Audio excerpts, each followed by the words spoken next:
Ibu, para akhwat, para ummahat yang dirahmati oleh Allah Subhanahu wa taala. Kajian kita kali ini judulnya adalah Tegar di atas Hidayah. Apa yang dimaksud hidayah? Hidayah adalah petunjuk dari Allah Subhanahu wa taala, taufik, yaitu Allah membimbing seorang untuk berada di atas ajaran Nabi Muhammad sallallahu alaihi wasallam. Secara sederhana, hidayah itu bimbingan dari Allah menjadikan seorang tegar dalam menjalankan sunnah-sunnah Nabi sallallahu alaihi wasallam. Dan sunnah-sunnah Nabi sallallahu alaihi wasallam terkait dua hal. Pertama terkait dengan akidah, yang kedua terkait dengan perilaku. Oleh karena dahulu banyak ulama menulis buku-buku akidah dengan judul As-Sunnah.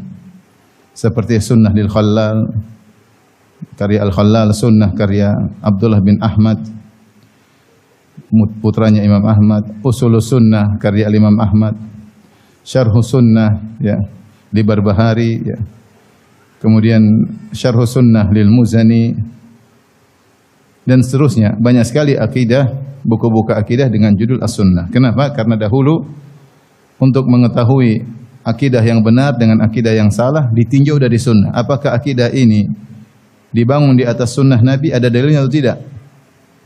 Karena di zaman tersebut tersebar pemahaman Jahmiyah, Mu'tazilah yang mereka membangun akidah mereka di atas pemikiran, di atas logika-logika yang mereka warisi dari al-falasifah, dari Aristoteles, Plato, Plotinus dan lain-lain.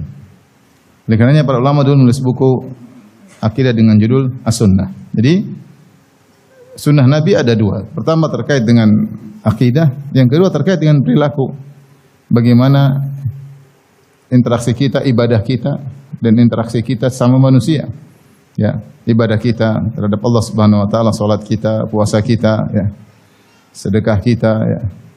Apakah ibadah kita sesuai dengan sunnah atau tidak? Demikian juga perilaku kita dalam keseharian di rumah, bertetangga, terhadap suami, terhadap anak, terhadap orang tua.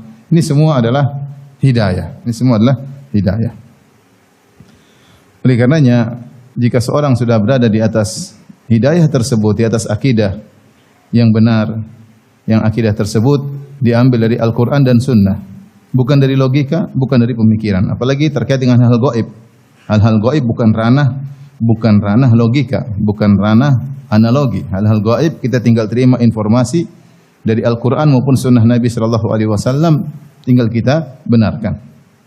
Ya. Kalau akidah kita sudah dibangun di atas Al-Quran dan Sunnah, maka kita bersyukur kepada Allah Subhanahu Wa Taala. Kalau ibadah kita terkait dengan perilaku kita seharian, ibadah kita, solat kita, puasa kita, ya, ibadah harian kita dibangun di atas dalil Al-Quran dan Sunnah, maka kita bersyukur kepada Allah. Kalau perilaku kita, interaksi kita dengan suami terutama, dengan orang tua, dengan anak-anak, dengan tetangga, dengan kerabat, sesuai dengan sunnah Nabi, maka bersyukurlah kepada Allah Subhanahu wa taala.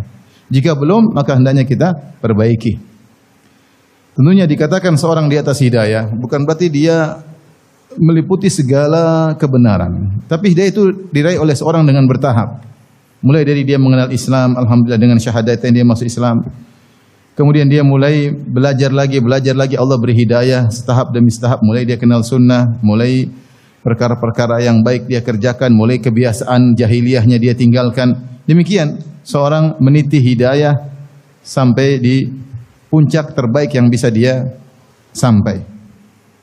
Oleh karenanya itu di antara hikmah kenapa setiap hari kita berdoa ihdinas siratal mustaqim. Ya Allah, tunjukkanlah aku kepada jalan yang lurus. Ihdinas siratal mustaqim. Tunjukkan aku jalan yang lurus. Jalannya siapa? Jelas dalam Al-Qur'an, siratal ladzina an'amta alaihim, itu jalan orang-orang yang kau beri nikmat kepada mereka. Siapa yang Allah beri nikmat? Dalam ayat yang disebutkan minan nabiyyina wasyuhada, minan nabiyyina was-siddiqina wasyuhada was-salihin wa hasuna ulaika rafiqa. Orang-orang yang Allah beri petunjuk ditafsirkan dalam ayat yang lain, yaitu para nabi, jalannya para nabi, para siddiqin, orang-orang yang imannya tulus, jujur seperti Abu Bakar As-Siddiq dan semisalnya, wasyuhada, para syuhada, was-salihin, orang-orang saleh. Dan kita tahu apa yang ditempuh oleh mereka terlalu banyak kebaikan. Jadi kita bukan minta hanya sekedar tegar di atas Islam, tapi kita minta agar dibukakan hidayah-hidayah yang lainnya. Makanya sebagian orang mengatakan Mungkin non-muslim ada yang berkata, kalian katanya sudah dapat hidayah, kenapa minta hidayah terus? Kita bilang dalam doa tersebut dijelaskan ihdinas siratal mustaqim, maksudnya agar hidayah yang sudah kita sampai kita bisa tegar di atasnya, dan masih banyak pintu-pintu hidayah yang belum kita sampai, yang belum kita masukin. Karena dijelaskan dalam ayat tersebut, hidayah yang dimaksud adalah menuju siratal mustaqim, jalan yang lurus. Jalannya siapa? Jalannya para nabi. Apa sih yang ditempuh para nabi? Banyak sekali kebaikan. Was-siddiqin, apa yang ditempuh para siddiqin? Banyak sekali. Wasyuhada wassalihin. Maka saya katakan tadi bahwasanya hidayah itu diraih oleh seorang bertahap. Dari mulai Islam, kemudian mulai dibukakan pintu-pintu kebaikan, dia meniti jalan hidayah satu demi satu sampai puncak hidayah yang bisa dia sampai. Apakah termasuk salihin? Apakah termasuk syuhada? Ataukah paling tinggi termasuk siddiqin? Ya, sehingga dia terus minta hidayah kepada Allah Subhanahu wa taala. Jadi apa makna ihdinas siratal mustaqim? Jelaskan oleh Ibnu Taimiyah di sana, Ibnu Qayyim rahimahullah. Ihdinas siratal mustaqim maknanya secara sederhana. Ya Allah, kalau aku sudah di atas hidayah, maka tegarkan aku di atas hidayah tersebut. Tegarkan aku. Kalau masih banyak hidayah yang belum aku dapat, ya Allah, bukalah, tunjukinlah aku agar bisa meniti hidayah-hidayah yang lain. Masih banyak kebaikan yang belum bisa kita lakukan. Ya Allah, aku kali yang ketiga. Ini yang pertama, kalau sudah dapat hidayah bisa bertahan. Yang kedua, kalau belum dapat hidayah yang lain-lain, maka bimbinglah aku untuk sampai pada hidayah tersebut. Yang ketiga, kalau aku sudah sampai pada hidayah tersebut, beri hidayah kepada aku agar aku bisa menjalankannya dengan sebaik mungkin. Contoh misalnya, bukankah di antara kebaikan pernikahan? Ya tidak? Sunnah Nabi SAW. Misalnya seorang jomblo berdoa, ya Allah berilah hidayah supaya bisa apa? Menikah. Allah mudahkan dia untuk menikah. Ternyata untuk menjalani pernikahan juga butuh hidayah lagi. Bagaimana bisa menjalin kehidupan rumah tangga yang terbaik? Itu butuh belajar lagi, butuh bimbingan dari Allah. Terkadang kita sudah belajar, kita blank bagaimana menjalaninya. Kita hanya minta sama Allah, ya Allah mudahkan aku menjalani kehidupan rumah tangga. Mau menjalankan berdasarkan kemampuan kita nggak mampu. Berdasarkan logika kita kurang. Berdasarkan pengalaman nggak ada. Kita blank, maka kita butuh hidayah dari Allah Subhanahu wa taala. Oleh karenanya, dari sinilah rahasia kenapa kita selalu minta hidayah. Masih banyak kebaikan yang belum kita pijaki, dan hidayah yang sudah kita pijaki pun butuh kita tegar di atasnya. Dan kalau hidayah sudah kita masuki, kita butuh hidayah lagi untuk menjalankannya. Dari situlah seorang serius kita ketika berdoa ihdinas siratal mustaqim. Kita butuh hidayah untuk ngurus keluarga. Kita butuh hidayah untuk ngurus anak-anak. Kita butuh hidayah untuk bisa beribadah yang benar. Kita butuh hidayah untuk bisa tegar di atas akidah yang benar. Terlebih lagi di zaman sekarang, hal-hal yang memalingkan seorang dari hidayah sangat kuat dengan adanya medsos. Kalau dahulu syubhat dan syahwat, ya, tidak mudah untuk diakses. Tidak mudah diakses. Orang kalau mau nakal dia butuh perjuangan untuk bisa mengakses, ya, mengakses penyimpangan dalam akidah ataupun syubhat maupun mengakses syahwat. Sekarang setiap orang, suami atau istri bahkan anak punya jalan untuk bisa mengakses syubhat dan syahwat. Maka datanglah serangan syubhat dan syahwat. Ini dua hal yang membuat seorang terjatuh dari jalan hidayah. Buat seorang bergoyang di atas jalan hidayah. Syubhat dan syahwat. Pemikiran-pemikiran yang nyeleneh masuk. Terkadang pemikiran-pemikiran tersebut logis menurut nalar seseorang, sehingga dia mudah menerima syubhat tersebut. Apalagi jika ilmu dia kurang, akidah dia kurang, maka dia kemudian mulai cocok, akhirnya dia mulai meninggalkan sunnah Nabi. Mulailah dia masuk pada akidah yang tanpa dalil. Mulailah satu demi satu. Karena menurut logika dia logis. Sehingga dia lupa bahwasanya akidah harus diambil dengan sunnah. Tapi dia mulai tinggalkan karena menurut dia akidah tersebut lebih logis. Mulailah akidah ditinggalkan. Belum lagi syahwat. Tadinya di atas sunnah, tidak bermaksiat, tidak melakukan ini. Mulai datang syahwat. Mulai dia happy dengan syahwat tersebut, enjoy. Mulailah dia meninggalkan sunnah-sunnah yang diajarkan oleh Nabi SAW. Contoh zaman sekarang untuk para wanita. Bukankah di antara sunnah yang diajarkan oleh Nabi SAW, bahkan diajarkan oleh Rabbul Alamin, adalah misalnya menetap di rumah. Allah berfirman, wa qarna fi buyutikunna, Wala tabarrajna tabarrujal jahiliyatil ula. Ini kita tidak bicara akidah, kita bicara perilaku keseharian. Allah berfirman, wa qarna fi buyutikunna. Qar itu menetaplah kalian di rumah, jangan keluar-keluar. Wala tabarrujna tabarrujal jahiliyatil ula. Jangan kalian bersolek sebagaimana jahiliyah yang terdahulu. Sebagian wanita tadinya hobi di rumah, senang di rumah. Dan ini di antara keistimewaan para wanita. Sebenarnya menyebutkan, dalam tafsir disebutkan, wanita itu di rumah saja, argo pahala jalan. Dia enggak kemana-mana, di rumah aja nongkrong, di rumah nunggu suami pulang, argo pahala jalan. Karena dia menjalankan perintah Allah, menetaplah di rumah kalian. Tidak ada pada laki-laki, menetaplah di rumah kalian. Tidak, laki-laki suruh keluar. Fantasyiru fil ard, suruh bertebaran di atas muka bumi, cari duit. Ya. Kata Allah Subhanahu wa taala, "Walladzi ja'alakumul arda dzalula famshu fi manakibiha." Berjalanlah kalian bahkan ke tempat-tempat yang tinggi. Kalau ada rezeki tempat yang tinggi ke sana. Kalau perempuan enggak, wa qarna fi buyutikunna. Perempuan justru ndoprok di rumah, nongkrong di rumah, justru pahala mengalir. Makanya saya ingatkan kepada ibu-ibu, ketika di rumah jangan lupa dalam rangka menjalankan perintah Allah. Ingat ayat ini. Wa qarna fi buyutikunna. Hendaknya kalian menetap di rumah kalian. Ketika dia niatkan saya menetap karena Allah, argo pahala berjalan. Kemudian juga Allah yang mengatakan, ya ayuhan nabi qul li azwajika wa banatika wa nisa'il mu'minin yudinina 'alaihinna min jalabibihin. Dzalika adna ayyurafna fala yu'dzain. Wahai nabi, katakanlah kepada istri-istri kalian, kepada putri-putri kepada istri-istrimu, kepada putri-putrimu dan kepada para wanita kaum mukminin agar mereka memakai jilbab. Laki-laki kalau keluar rumah dia tidak dapat pahala, tapi perempuan keluar rumah pakai jilbab, argo pahala jalan. Dia keluar pakai jilbab, argo pahala jalan karena dia menjalankan perintah Allah Subhanahu wa taala. Tapi ini perkara yang sederhana, menetap di rumah. Apa menetap di rumah? Bukan menetap di rumah untuk nonton film Korea, tidak. Ada 30 seri, harus menetap di rumah supaya selesai dalam sehari.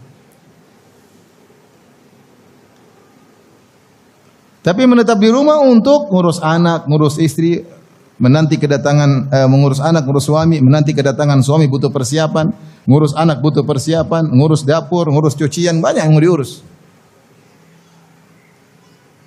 Maka itu kegiatannya pahala terus mengalir. Tetapi ketika datang syubhat, mulai masuk, dia baca, dia nonton, bagaimana wanita yang sukses adalah wanita yang keluar.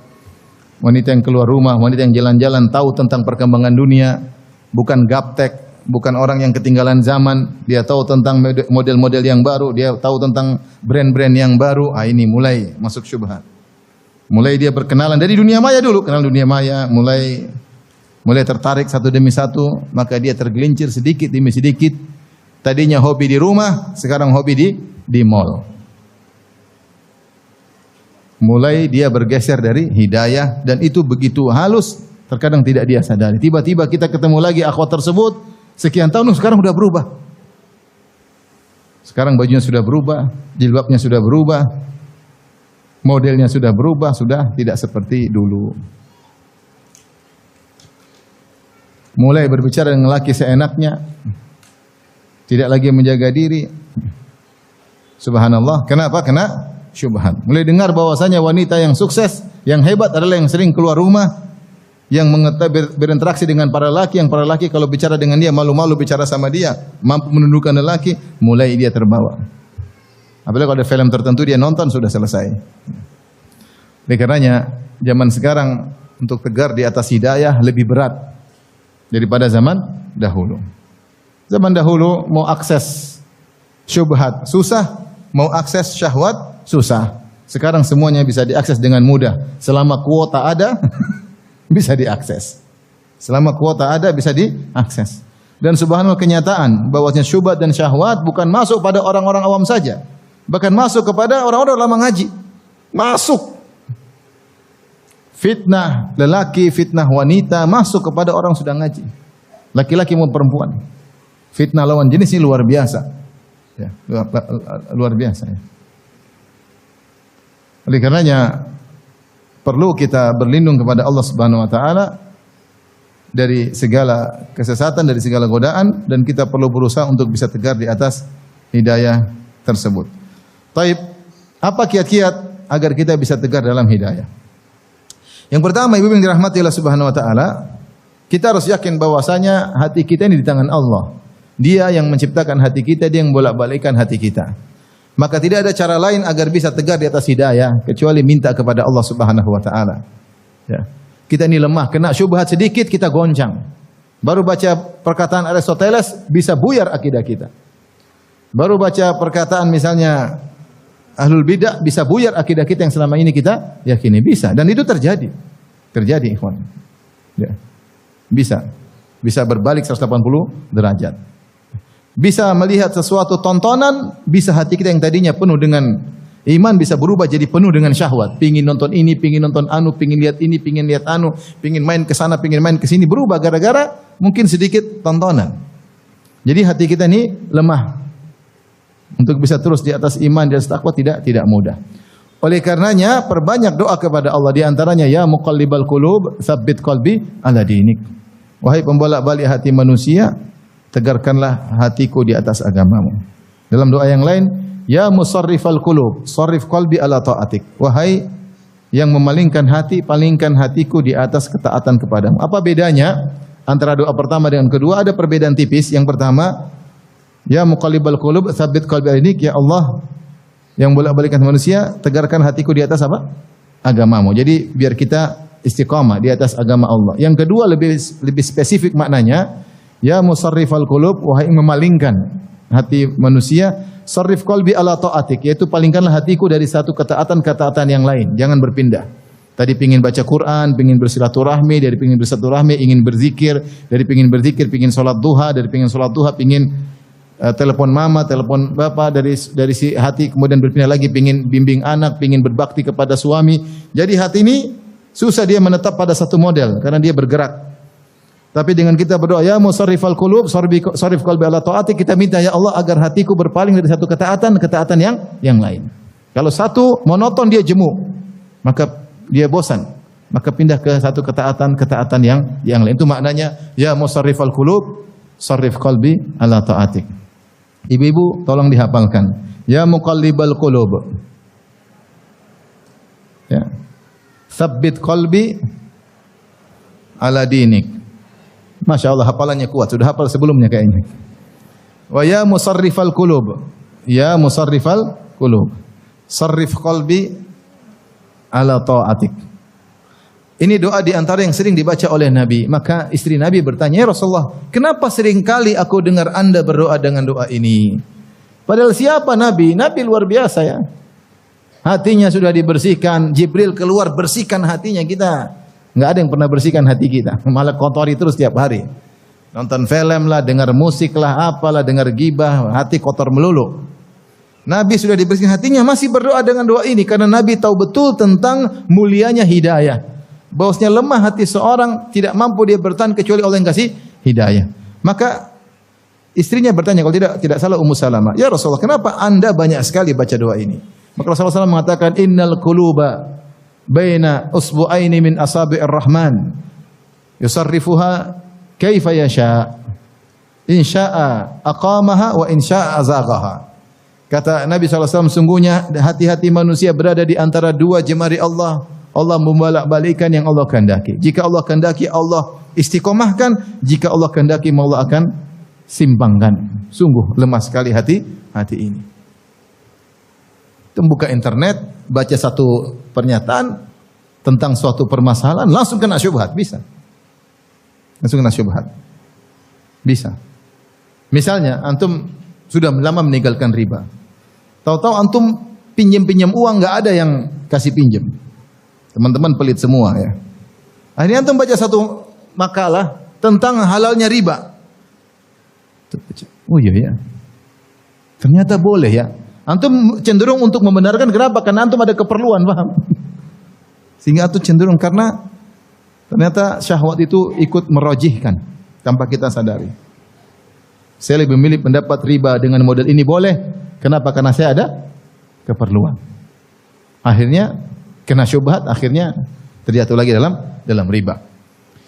Ini penting, bahwasanya hati ini sangat lemah. Makanya Allah berfirman tentang Nabi SAW, kata Allah Subhanahu wa taala, "Walaula an tsabbatnaka laqad kita tarkanu ilaihim syai'an qalila." Kalau bukan kami kokohkan engkau wahai Muhammad, tentu kau sudah condong kepada mereka dengan kecondongan sedikit, subhanallah. Tentu kau akan condong. Karena Abu Jahal dan teman-temannya memberikan logika yang sangat baik kepada Nabi. Ya Rasulullah, di antaranya kata mereka, yang miskin-miskin suruh pulang dulu ya Rasulullah. Biar kami saja yang kaya-kaya yang ngaji, yang hadir di pengajianmu. Kalau kami yang kaya-kaya hadir di pengajianmu, nanti banyak pembesar-pembesar yang hadir. Kalau nanti pembesar-pembesar hadir, nanti yang miskin-miskin ikut belakangan. Kata mereka, yang miskin-miskin minggirin dulu. Nabi bisa goyang juga dengan syubhat yang dilontarkan oleh Abu Jahal CS. Makanya Allah berkata, "Walaula an tsabbatnaka," kalau bukan tidak kami kokohkan engkau, sungguh kau sudah ada kecondongan. Sudah ada kecondongan. Mengerikan ya. Ya. Dan itu dibawakan juga oleh ulama pada tafsir firman Allah Subhanahu wa taala, "Wasbir nafsaka ma'al ladzina yad'una rabbahum bil ghadati wal 'ashyi yuriduna wajha wa la ta'du 'ainaka 'anhum turidu zinatal hayatid dunya." Dalam surat Al-Kahfi. Allah bawakan ayat ini kata para ulama karena ketika itu Nabi sedang dirayu oleh Abu Jahal CS dengan tadi ide yang saya sebutkan tadi. Sehingga kayaknya menarik ide ini. Yang miskin-miskin minggirin dulu, yang kaya-kaya dulu hadir. Maka Allah mengatakan, "Wasbir nafsaka," sabarkan dirimu bersama orang-orang miskin. Jangan dengar perkataan apa? Abu Jahal dan teman-temannya. Ya.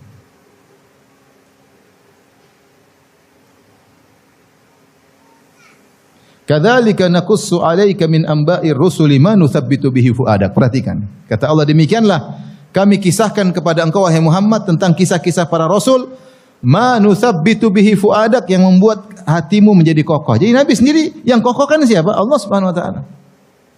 Di antaranya Allah kisahkan kepada Nabi tentang kisah-kisah Nabi terdahulu, Nabi Nuh, Nabi Ibrahim, Nabi Musa, Nabi Yusuf, agar Nabi kokoh. Nah, kalau Nabi SAW saja butuh untuk dikokohkan, padahal hatinya sudah bersih luar biasa, apalagi kita yang masih hati kita penuh dengan kotoran. Makanya kita harus yakin dan benar-benar seyakin-yakinnya hidayah di tangan Allah. Maka mintalah as-sabat, kekokohan kepada Allah Subhanahu wa taala dengan doa-doa tadi yang kita sebutkan, dan berdoa dengan tulus, ya Allah, sampai kapan saya bisa tegar seperti ini Allah kalau Engkau tidak menegarkan aku, ya. Teman-teman sudah mulai berguguran, ada yang mulai hobi keluar rumah, ada yang mulai nonton Korea, bahkan ada yang mulai tidak malu sebarkan link Korea. Ada yang mulai hobi nonton berita-berita artis, ada yang mulai hobi, subhanallah. Sampai kapan saya bisa kuat ya Allah kalau Engkau tidak kuatkan aku.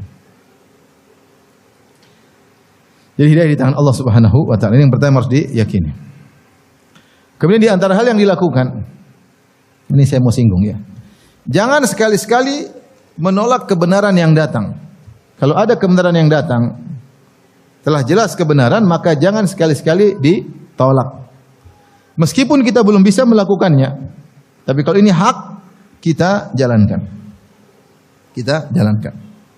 Karena kalau kita sekali menolak padahal kita tahu kebenaran, ini rawan kita terjungkal di kemudian hari. Para ulama berdalil dengan firman Allah Subhanahu wa taala, ya. Wa nuqallibu afidatahum wa absarahum kama lam yu'minu bihi awwala marrah. Wa nadharuhum fi tughyanihim ya'mahun. Kata Allah Subhanahu wa taala, kami palingkan hati mereka dan pandangan mereka dari kebenaran, kami palingkan. Kenapa Allah palingkan? Kama lam yu'minu bihi awwala marrah, karena mereka sebelumnya tidak beriman. Sudah datang hidayah, kebenaran, mereka tahu kebenaran, mereka berpaling. Maka balasannya berikut-berikutnya pun demikian, mereka mudah berpaling.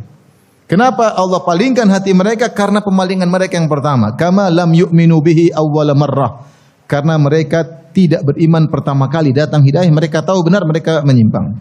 Makanya kata Allah Subhanahu wa taala, falamma zagu azagallahu qulubahum. Tatkala mereka menyimpang, Allah semakin menyimpangkan hati mereka. Maka jangan sekali-sekali menolak kebenaran. Kalau sudah tahu ini jelas benar, jangan sekali-sekali menolak kebenaran. Meskipun kita belum bisa melakukannya. Saya pernah ngisi pengajian di salah satu, ya, boleh dikatakan kerabat, ya. Kebetulan kerabat tersebut merokok. Dia merokok. Kemudian dia ngobrol sama, ya, om-om saya lah, di om-om. Mereka ngobrol sambil merokok. Udah tua-tua umur 70 umur. Terus mereka bilang, udahlah. Ada satu bilang, sudahlah, rokok ini haram. Sambil merokok, haram ini. Cuma saya belum bisa tinggalkan. Jangan kau bilang-bilang halal, ini haram ya. Saya dengar, oke lah. Maksudnya dia tidak menolak kebenaran, cuma dia belum bisa meninggalkan apa? Dia belum bisa menjalankan kebenaran tersebut. Ini beda dengan, ini halal. Dia tahu haram, ini halal. Bagaimana halal? Pokoknya ini halal. Bukankah para dokter sudah bilang rokok berbahaya? Pemerintah bilang rokok berbahaya, pokoknya halal. Bahkan ada yang nekat, rokok hukumnya wajib. Wajib. Kalau saya tidak merokok, saya pusing. Berarti rokok hukumnya apa? Wajib. Sama nanti tukang mabuk juga bilang, kalau saya tidak mabuk nanti kepala apa? Pusing. Sama tukang narkoba kalau sudah sakau, kalau tidak hirup narkoba juga apa? Pusing. Berarti narkoba hukumnya wajib. Ada-ada aja orang-orang. Kalau sudah tahu haram, jangan mencoba bilang saya belum bisa lakukan, enggak apa-apa. Tapi jangan bilang mencoba mengatakan apa? Halal, kalau itu haram. Beda. Sama seorang wanita misalnya dia belum bisa pakai jilbab. Itu jilbab wajib sudah. Allah suruh jilbab. Para istri-istri Nabi semuanya berjilbab. Para sahabat kemudian semua berjilbab. Para ulama 4 mazhab suruh berjilbab. Kemudian sekarang ada yang bilang jilbab tidak wajib.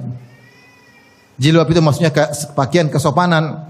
Kalau di kantor itu maksudnya sopan, yang penting meskipun rambut terlihat, leher terlihat, betis terlihat, itu namanya jilbab syar'i. Jilbab sesuai dengan kondisi lingkungan yang kita jalani. Yang penting pakaian kesopanan. Ini ada syubhat seperti ini. Jangan dengar, ini baru-baru muncul, dulu tidak ada ulama bilang begitu. Taib. Kalau gitu, kalau jilbab di pantai bagaimana? Ya bikini dong. Ya. Berarti bikini jilbab khusus di pantai, jilbab pantai bikini. Jilbab kantor begini. Dari mana seperti ini? Kalau dia belum bisa pakai jilbab, jangan dia bilang jilbab tidak wajib. Bilang aja wajib, cuma saya belum bisa. Itu namanya dia tidak menolak kebenaran, cuma dia belum dilapangkan hatinya untuk mengamalkannya. Beda. Ya. Oleh karena hati-hati, siapa yang menolak kebenaran, maka dia akan menyimpang di kemudian hari. Falamma zagu azagallahu qulubahum. Tatkala mereka menyimpang, maka Allah akan simpangkan, semakin menyimpangkan hati mereka. Dan perlu saya ingatkan, saya sudah singgung tadi di awal, bahwasanya syahwat itu membantu seseorang untuk memilih pendapat meskipun salah. Karena ada syahwat dalam dirinya. Contohnya orang-orang musyrikin Arab. Orang musyrikin Arab, kenapa mereka lebih condong mengatakan bahwasanya hari kiamat tidak ada? Kenapa mereka lebih condong mengatakan hari kiamat tidak? Karena mereka tidak mau diganggu ketika bermaksiat. Mereka ingin maksiat dalam kondisi hati yang nyaman. Allah berfirman, "Innal ladzina la yarjuna liqa'ana wa radu bil hayatid dunya wa tama'annu biha." Dan sungguhnya orang-orang yang tidak berharap untuk bertemu dengan kami, dia tidak ingin ada hari kiamat. Padahal mereka beriman ada Allah. Orang musyrikin beriman ada Allah, tapi mereka tidak mau beriman hari kiamat. Kenapa? Waradu bil hayatid dunya, karena mereka nyaman dengan kehidupan dunia. Watma'annu biha, dan mereka tentram dengan kehidupan dunia. Kalau mereka bilang, jadi mereka senang, mereka minum khamar, mereka berzina, mereka main judi, mereka puas-puas, mereka lakukan apa yang mereka lakukan. Tiba-tiba ada yang mengatakan kamu akan dihisap. Wah, dia nggak mau, karena kalau dia meyakini ada hisab, dia akan sengsara ketika menjalani itu semua. Ada kekhawatiran, ketakutan. Maka supaya dia bermaksiat nyaman, dia tidak mau meyakini ada hari hisab. Innahum kanu la yarjuna hisaba wa kadzdzabu bi ayatina kidzdzaba. Mereka tidak ingin ada hisab dan mereka mendustakan ayat kami. Supaya apa? Supaya maksiat nyaman. Makanya saya katakan syahwat membuat seorang memilih pendapat. Memilih pendapat. Sehingga mereka tidak mau beriman kepada hari akhirat. Nah, ini contoh ya. Orang-orang musyrikin Arab. Dan itu yang terjadi kepada sebagian ateis. Ateis bermacam-macam. Ada namanya ateis falsafi, ada ateis tajri apa namanya ilmi, dan ada ateis namanya ateis berdasarkan perasaan ya.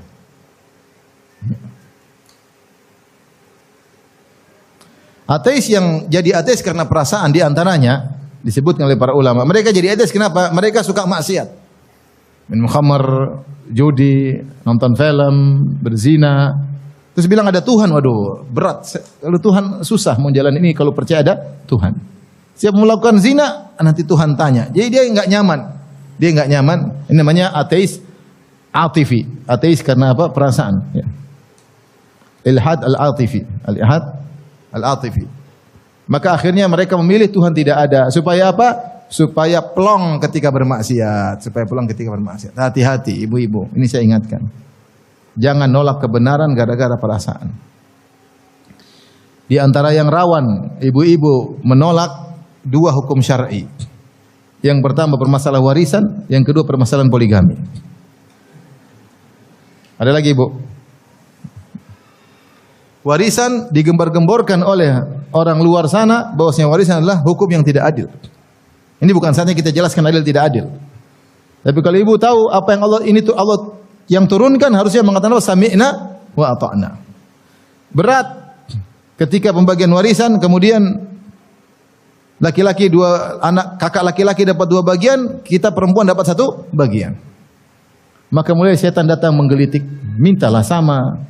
Suami datang menggelitik, sayang minta dong sama kakakmu. Kakakmu kan sudah kaya, kita masih miskin. Minta apa? Sama. Mulai. Jangan sampai kita bilang kemudian gara-gara ada syahwat kita bilang Allah tidak adil, bahaya. Menolak ayat Allah kafir.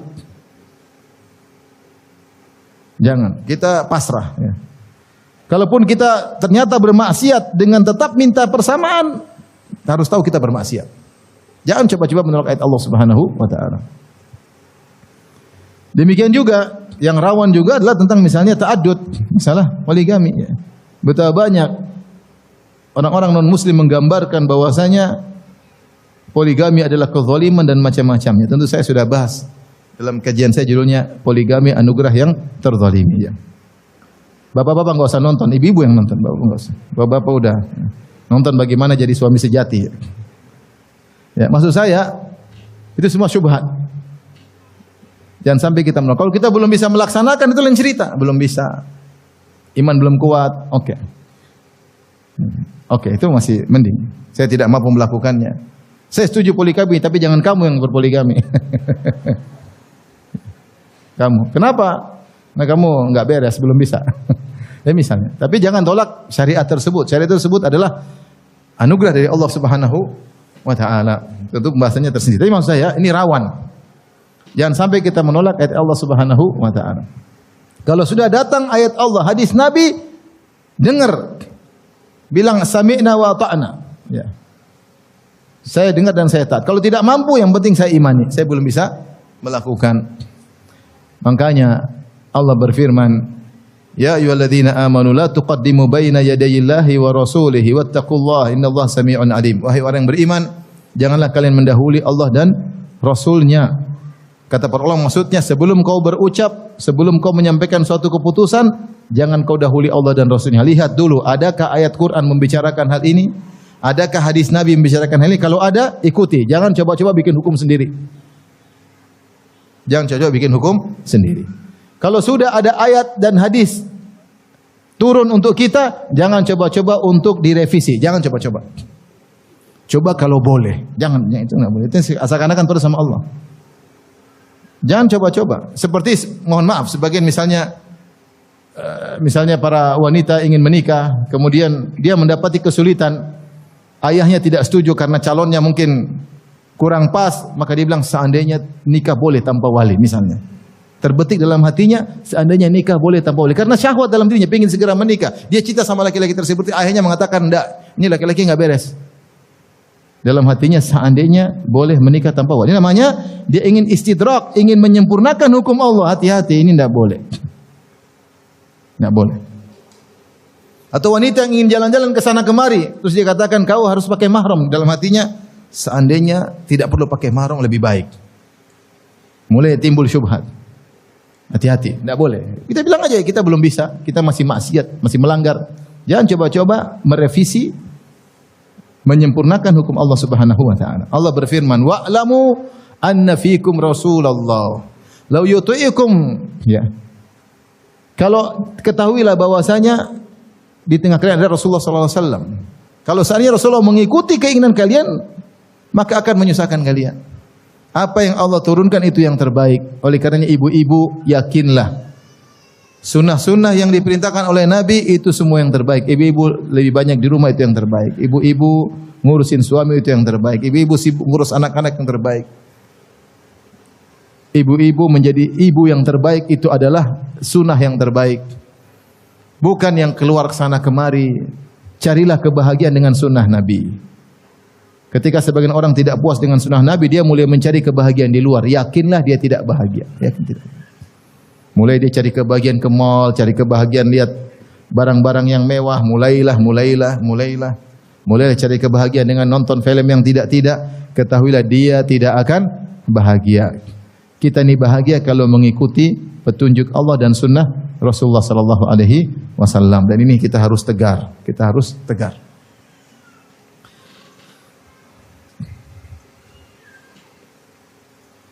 Saya ingatkan lagi, jangan sampai kita milih pendapat gara-gara sesuai dengan hawa nafsu kita. Jangan.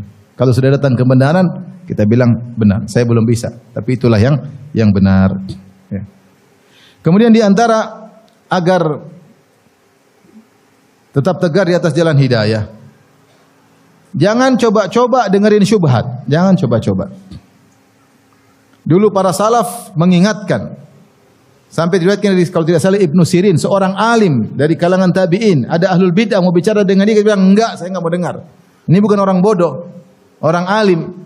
Ada ahlul bid'ah ingin menyampaikan suatu, kata dia, "Saya tidak mau dengar." Kata dia, meskipun setengah pembicaraan, setengah saya tidak mau dengar.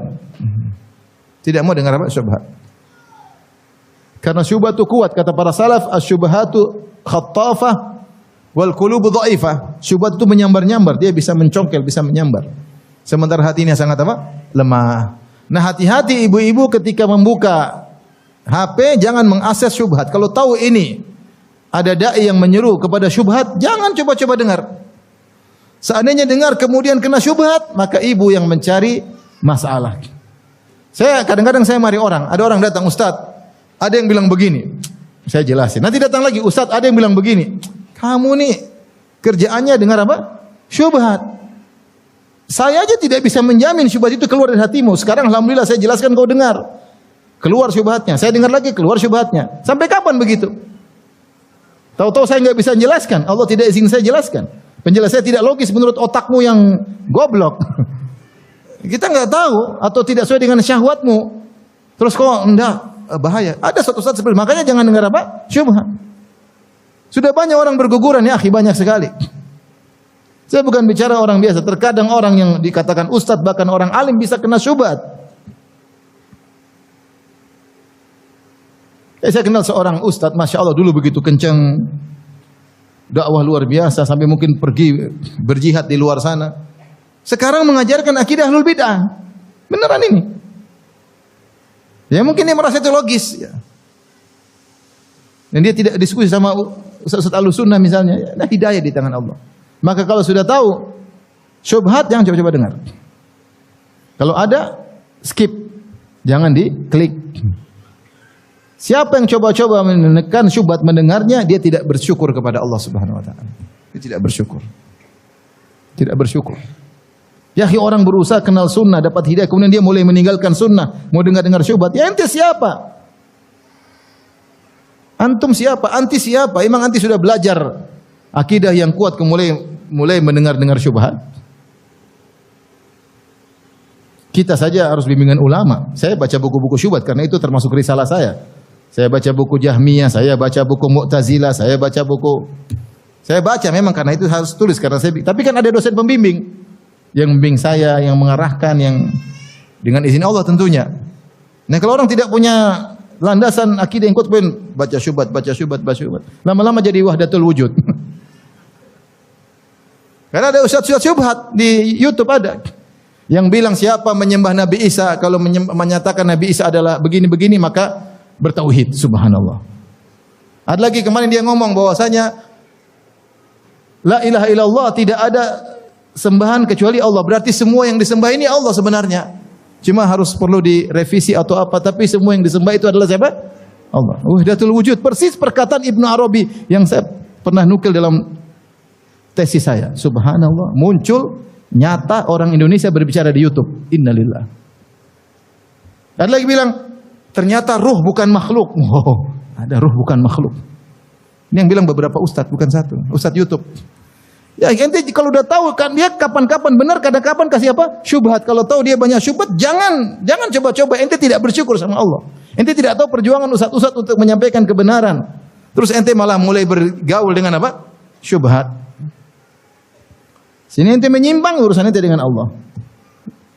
Saya bilang jangan coba-coba. Kita ini lemah. Jangan coba-coba. Oleh karenanya hati-hati, jangan sekali-sekali bergaul dengan syubhat. Yang kedua, ini yang lebih parah mungkin ibu-ibu, jangan sekali-sekali bergaul dengan syahwat, jangan. Nah, ini ibu-ibu ini nonton Korea. Saya kemarin aja dua ikhwan datang ke saya. Ini bukan baru ngaji, udah lama ngaji. Teman-teman dekat saya. Satu bilang, "Ustaz, telepon Ustaz. Aduh Ustaz, saya mau ceraikan istri saya." "Kenapa?" "Suka nonton Korea Ustaz." Jangan begitu, nasihatilah. Satu ngomong begitu. Satu lagi kemarin, "Ustaz, doain Ustaz, istri saya Ustaz, masih nonton Korea." Kok nasihatilah. Ustaz ini dia sudah pakai jilbab tapi Korea belum bisa ditinggalkan. Syahwat. Nonton drama inilah, drama itulah. Nonton layangan terbang lah.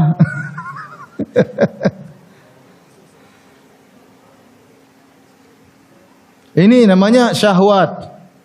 Ingin habiskan waktu bersenang-senang. Ini semua kena laki-laki, perempuan laki-laki juga kena. Tapi perempuan ini paling banyak seperti ini. Mulai hobi nonton berita-berita artis. Artis ini bagaimana? Oh keren ya bajunya, oh bagaimana? Ini mereknya apa? Udah mulai dibuat halusinasi bahwasanya orang keren itu kalau pakai barang-barang branded. Kalau tidak branded kayaknya dia rendah di hadapan manusia. Itu pelan-pelan, tidak langsung begitu, bertahap. Setan pelan-pelan. Kemudian dia merubah gaya hidupnya. Ya kalau duitnya banyak oke. Kalau nggak punya duit, branded melulu. Suaminya suruh jadi bandit. Nah ini kalau mau tegar di atas hidayah, jangan korek-korek hal tersebut. Nonton kajian, nonton nasihat-nasihat, ya. Nonton yang bermanfaat, yang dunia-dunia jauhi. Ya. Kalau mau kita senang-senang yang halal. Kalau mau jalan-jalan yang halal. Baca hadis-hadis tentang Kitabur Riqaq, tentang apa namanya yang melembutkan hati, tentang bagaimana kehidupan Nabi, kehidupan para sahabiat. Kenali siapa Ummu Salamah, bagaimana kehidupannya, bagaimana Aisyah, bagaimana Khadijah, bagaimana Zainab bintu Jahsyin, bagaimana Zainab bintu Khuzaimah. Kenali bagaimana kehidupan mereka, contoh-contoh teladan istri-istri Nabi SAW. Kenali agar kita terbawa dengan suasana mereka. Bukan malah lihat artis ini. Oh ternyata dicerai artisnya.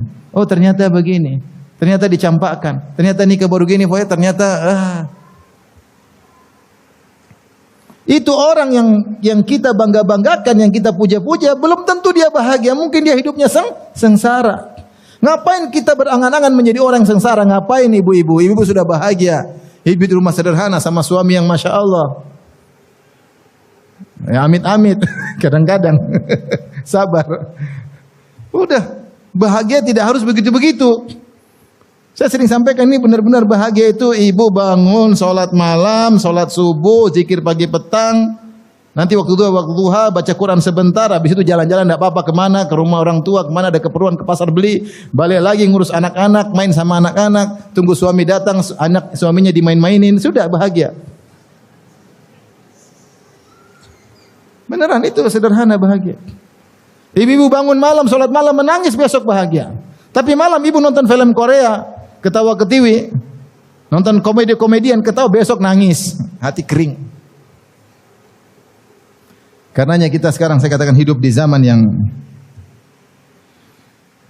penuh dengan syubhat dan syahwat yang sangat mudah untuk memalingkan seorang dari hidayah. Mudah bisa oke? Saya jawabnya. Tapi intinya jangan lupa untuk cari komunitas yang baik, teman-teman yang baik. Di antara sebab yang menjadikan seorang tegar dalam hidayah, ikut pengajian. Ikut pengajian tapi yang serius. Ngaji, nyatat, bertanya, dipahami, itu pengajian yang serius. Ini saya cerita kawan-kawan kita ini, saya bukan main-main, ini kawan kita sendiri, panitia juga kenal. Dia kemarin datang ke rumah beberapa hari lalu. Jadi dia pernah disihir. Kalau tidak salah, dia disihir karena dia nantang jinnya. Ya. Dia nantang jinnya, jinnya sihir dia. Akhirnya dia tidak bisa tidur. Kalau tidur jantungnya sakit, Sudah ruqyah mandiri, ruqyah enggak sembuh-sembuh. Dia sembuhnya apa? Dia duduk pengajian serius. Akhirnya sihir itu hilang sendiri. Jin tidak kuat dalam apa? Pengajian. Sampai dia kemarin waktu ke rumah dia berbicara sampai menetes, saya lihat matanya berkaca. Dia bilang, orang tidak menghargai majelis ilmu, Ustaz. Saya tahu betul bagaimana pentingnya majelis ilmu. Karena saya pernah disihir dan saya sembuh gara-gara majelis apa? Ilmu. Majelis berkah. Makanya dia panitia pengajian. Ibu-ibu kalau ingin bahagia, pengajian serius. Nyatat ya. Dengerin. Kalau dapat ilmu ajarin suami. Itu baru namanya cara untuk istiqomah. Lihat orang-orang yang mulai tidak istiqomah, mulai meninggalkan sunnah, rata-rata tidak ikut pengajian. Tapi kalau ikut pengajian seminggu sekali aja, nggak usah banyak-banyak. Jangan sehari 3 kali, kasihan suaminya. Seminggu sekali. Itu kokoh, diingatin lagi, dengar ayat-ayat, dengar